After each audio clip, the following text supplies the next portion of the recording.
Halo teman-teman semua, selamat datang di video materi presentasi kelompok 1. Pada kesempatan ini, kami akan membahas salah satu aspek penting dalam penegakan regulasi di bidang kesehatan, yaitu pembuktian dan sanksi hukum kefarmasian. Materi ini penting karena berkaitan langsung dengan keamanan pasien serta kualitas praktik kefarmasian.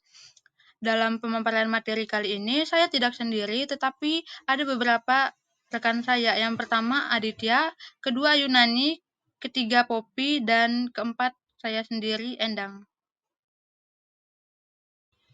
Adapun tujuan dari pemaparan materi kami, yang pertama membedakan lingkup pidana dan perdata dalam pelayanan kefarmasian. Yang kedua, membahas perbuatan melawan hukum dan pembuktiannya. Yang ketiga, membahas unsur kelainan dan pelanggaran undang-undang yang berkaitan dengan kesehatan. Yang keempat, menganalisis kasus dari kedua sisi hukum, yaitu perdana dan pidata.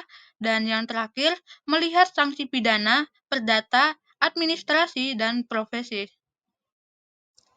Baik, yang pertama adalah apa sih perbedaan pidana dan perdata? Yang pertama adalah hukum pidana. Hukum pidana di mana yang berfokus pada perlindungan kepentingan umum karena yang dijaga adalah keteraturan dan keamanan masyarakat.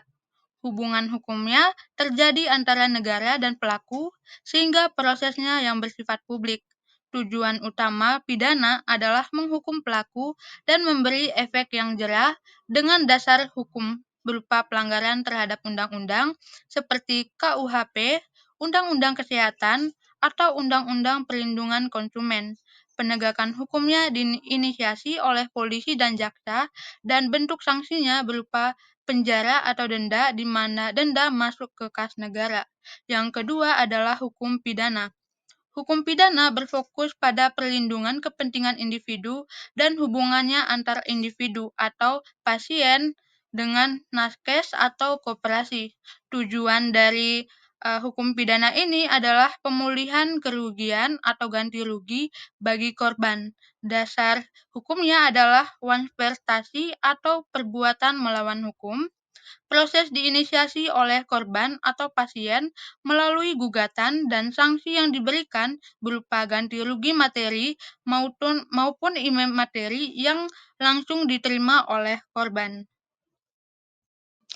Yang pertama itu adalah hukum perdata. Dalam hukum perdata, dasar yang kita gunakan pada pasal 1365 KUH Perdata yang menyatakan bahwa setiap tindakan melawan hukum yang menimbulkan kerugian wajib diganti.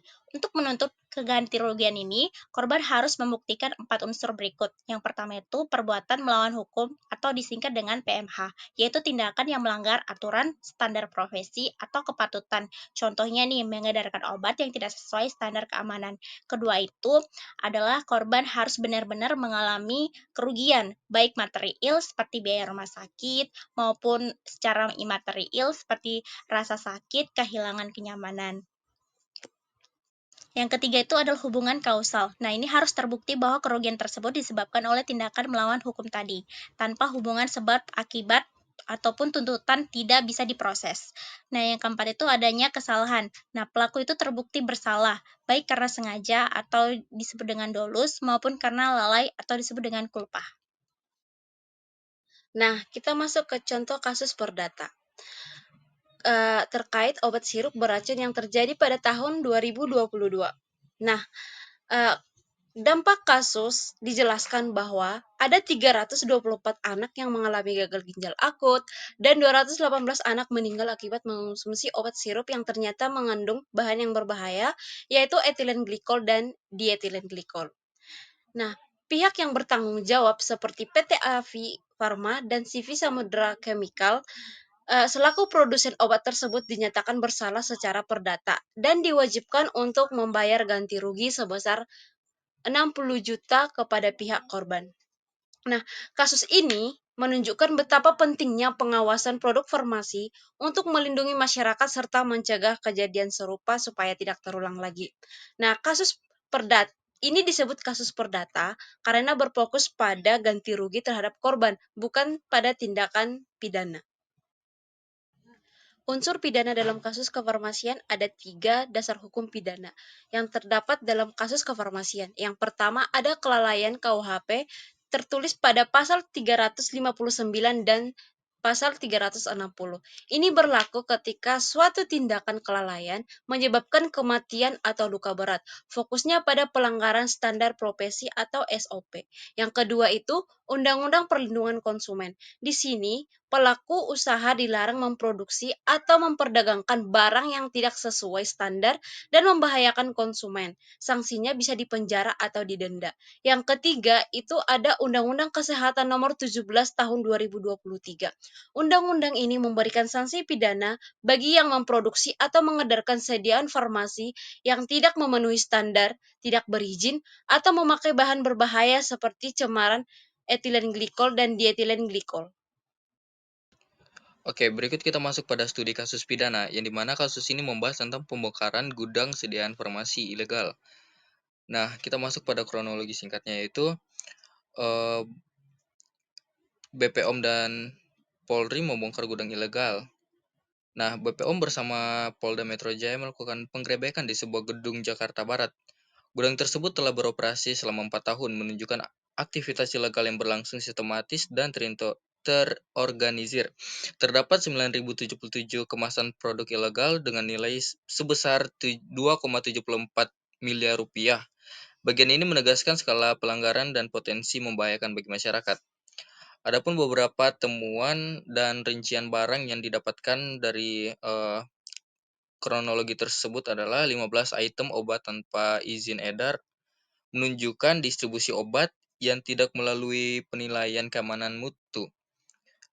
Selanjutnya ada 29 item obat yang mengandung bahan kimia obat atau BKO. Ini yang paling berbahaya karena dapat menyebabkan efek toksik. Dan selanjutnya mereka mendapatkan 21 item suplemen kesehatan ilegal. Meski hanya merupakan suatu suplemen, namun tetap ilegal karena tidak terjamin mutunya. Ini menunjukkan bahwa pelanggaran tidak hanya administratif, tapi menyangkut keselamatan dari konsumen. Berikut ada beberapa alasan mengapa masuk kategori di bagian pidana. Ada 2 poin utamanya. Yang pertama ada pelanggaran terhadap Undang-Undang Distribusi Obat yang berisiko membahayakan nyawa.